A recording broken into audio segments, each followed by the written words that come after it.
Tercer bloque de Plural en este espacio, en este momento, con nuestros columnistas. Isabel Carreras, bienvenida, ¿cómo estás? Hola, ¿cómo estás, Raúl? Bueno, muchas gracias nuevamente por este espacio y para poder compartir, ¿Con qué tema venimos, Isabel? Vamos a hablar hoy un poco, adelantaba, sobre los tipos de comunicación. Hacemos primero como un repaso, recordar qué es la comunicación. La vez anterior estuvimos hablando, hacíamos una serie de guías para la comunicación en campaña. Bueno, y hoy la idea es hacer esa diferenciación de los distintos tipos de comunicación. Este año vamos con la columna de comunicación y comunicación política. Exactamente, como para ir introduciéndonos en ese tema también. Recordar que la comunicación, es este intercambio que tenemos entre seres humanos, entre las personas, que lo hacemos desde el primer momento en que nacemos hasta que morimos. Es un proceso que se da en toda nuestra vida y que hay que recordar que es importante, cuando hablamos de comunicación, que no solamente es esa comunicación que se da en lo que yo voy a decir, sino lo que interpreta el otro, que en ese proceso también es importante chequear la escucha, estar atentos a lo que el otro percibe, si lo que yo dije se entendió o no, que ese mensaje sea claro, que el mensaje que yo voy a emitir también, con los códigos que voy a emitir, es decir, el lenguaje, si yo hablo español y vos hablas español y lo entendés, no voy a querer emitir un mensaje si yo hablo español y vos no entendés español y hablas inglés, por ejemplo. Bueno, son cuestiones muy básicas que tenemos que tener en cuenta, incluso también las palabras que utilizo, cómo voy a elaborar mi mensaje y tratar de decodificar siempre si ese mensaje llegó de manera clara. Así que, como te decía, para que una comunicación sea eficiente entre dos personas o más, además de hablar o de emitir el mensaje, lo más importante es escuchar y estar atento a que el otro haya comprendido si se llegó con este mensaje.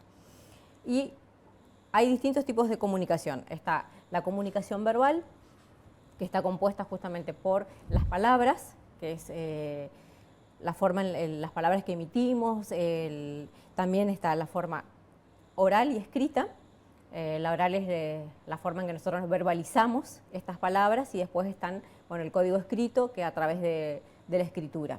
Que no es lo mismo. Que no es lo mismo, exactamente. Aunque parezca, no es lo mismo. No es lo mismo. De hecho, la comunicación oral, generalmente, que las palabras que emitimos solamente llega el 7% de lo que decimos. Y ahí entra la comunicación no verbal, que corresponde al 97% de nuestra comunicación. Que algo también mencionábamos la vez anterior, decíamos en la comunicación no verbal tiene que ver los gestos que hacemos, la entonación de nuestra voz, cómo nos paramos, cómo miramos al otro. Y esto a veces, cuando estamos diciendo algo, tenemos que estar convencidos, porque el otro percibe justamente a través de nuestros gestos, de nuestra forma de mirar. A veces podemos decir, estoy seguro de que esto es así, pero con mi cabeza estoy negando eso. Inconscientemente la otra persona percibe eso y no se convence de algo que le estás diciendo. Entonces ahí es súper importante, cuando uno habla, que también comunique, no solamente con las palabras. Si yo estoy diciendo, estoy segura de esto, con mi gestualidad tengo que demostrar que esto es así también. Tenemos muchos ejemplos en el día a día, en nuestras casas, de cómo la comunicación no se produce a pesar de que hay un intento de que se produzca, ¿no? De los padres a los hijos, de los hijos a los padres, cuando hay algo ahí que está medio turbio. Entre las parejas, entre los amigos, en el ámbito laboral, en todos los, como te decía, en todos los lugares.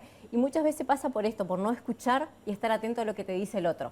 Porque antes de que el otro termine el mensaje, yo ya estoy interpretando y quiero responder a lo que el otro dice. Y ahí justamente es donde se produce un quiebre en la comunicación y no hay esa retroalimentación y no hay esa escucha activa. Aparece aquello de escucho para responder y no para entender. Exactamente. Que también esto es importante cuando hablamos en la comunicación política, traspolarlo a la comunicación entre los gobiernos, los políticos, los funcionarios y la población. Que muchas veces pasa que los políticos comunican, dicen, pero después no escuchan o no reciben la retroalimentación de parte de la población. Y tiene que también haber un ida y vuelta, justamente. Isabel, no te quiero sacar de la línea que traes, pero con lo que acabas de decir, hablar en un escenario, hablar en un acto público, no es lo mismo después para ese funcionario o ese político hablarle a la ciudadanía, saliendo de ese lugar, ¿no es cierto? Exacto. Tiene mucho, esto también es algo que mencionaba la vez anterior. No es lo mismo y la forma en que te vas a dirigir al público. Tiene que ver muchas veces el público al que te vas a dirigir. Si en un escenario vos te vas a dirigir a la militancia, por ejemplo, si hablas de un político, usas otro lenguaje, otras palabras, otra te vestís arenga. de otra, exactamente, otra entonación, Claro. otra manera de gestualizar también. Y distinto es cuando este mismo político después de ahí, de ese escenario, se va a un barrio, por ejemplo, y va a tener una charla con vecinos. Con más cercanía. Exactamente, ahí la charla es mucho más cercana, no va a usar capaz la misma ropa que utilizó en ese lugar, no va a gestualizar, no va a usar la misma entonación, ni siquiera capaz las mismas palabras. Capaz que el mensaje que él quiera dar sea el mismo, pero la manera en que se va a dirigir a esa población en un barrio es distinta. Y generalmente no vas a ir vos a decirle, bueno, te vengo a traer esto, sino lo primero que es escuchar al vecino, es escuchar al otro. Por eso dice que en comunicación lo más importante es escuchar al otro y después, en base a esto, responder. Y a veces chequear también, como decías vos, esta escucha, a ver si comprendí realmente lo que me quiso decir. Traemos esta columna de comunicación, Isabel, lo habíamos hablado, en una época de extrema comunicación donde estamos cada vez más incomunicados. Exactamente, donde hay una sobreinformación, podríamos decir, porque estamos todo el tiempo recibiendo información a través de los celulares, a través de las redes sociales, a través de los medios de comunicación, la radio, la televisión, páginas web, diarios, incluso cuando caminamos en el día a día también vemos carteles, vemos pantallas y estamos como sobreinformados y después pasa esto, como si no se produce esa comunicación directa entre dos personas. Claro. Así que, bueno. Siguiendo con... Te dejo retomar. Sí, seguimos con... Pero todo tiene que ver con esto que decías también, que no es lo mismo, justamente la manera en que no.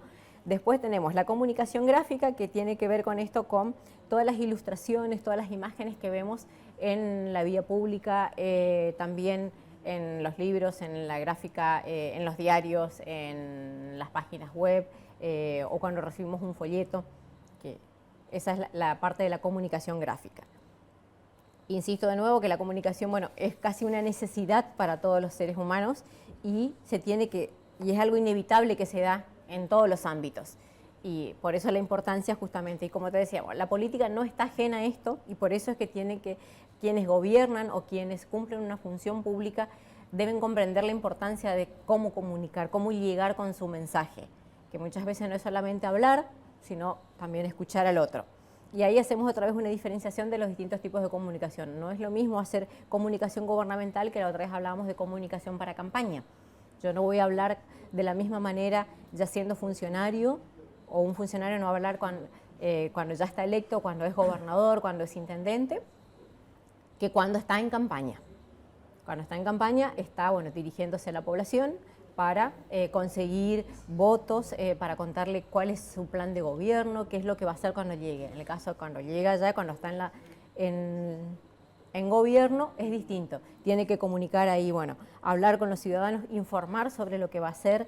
Los 100 primeros días de gobierno justamente son los cruciales y los más importantes. Exactamente. Y esa etapa es fundamental, la comunicación, donde tiene que dar a conocer su plan de gobierno de manera clara y concisa, y la población tiene que saber hacia dónde va a ir ese gobierno. Por eso, sin la comunicación, y la comunicación es también una herramienta muy importante para la democracia, para que se pueda dar justamente la democracia en cada gobierno. Y por eso te decía, cuando en estos 100 días tiene que trabajar con un buen equipo y tratar de dar a conocer qué va a hacer en ese lapso, a quién se va a dirigir, cuáles son los planes de económicos, sociales, educativos, no solamente hablarle a un sector, porque ya no va a hablarle solamente al que va a buscar el voto, ya gobierna para toda la población, no es al que le votó nada más. Así que hoy la política, bueno, de comunicación se ha convertido en un complemento muy importante tanto para los funcionarios y para quienes gobiernan. Así que, y hay que tener en claro que gobernar no es sinónimo de comunicar ni viceversa, que muchas veces se dice yo gobierno bien pero comunico mal. Claro. Bueno, ahí ese es otro error que suele cometerse también o cuando hablan. Después tenemos que tener en cuenta que también hay diferencias entre la comunicación de crisis, la comunicación de riesgo, que es otro tipo de comunicación cuando ya se presentan determinadas situaciones. La primera tendencia en la comunicación de crisis es llamarse a silencio. Exacto, peor error. El peor error. El peor error. ¿Qué es lo primero que tiene que hacer un gobierno cuando se presenta una crisis? Es hablarle a la población y transmitirle al menos algo de tranquilidad y explicarle cuál es la situación. ¿Para dónde van a ir? Claro. Exactamente, y que se están ocupando de la situación.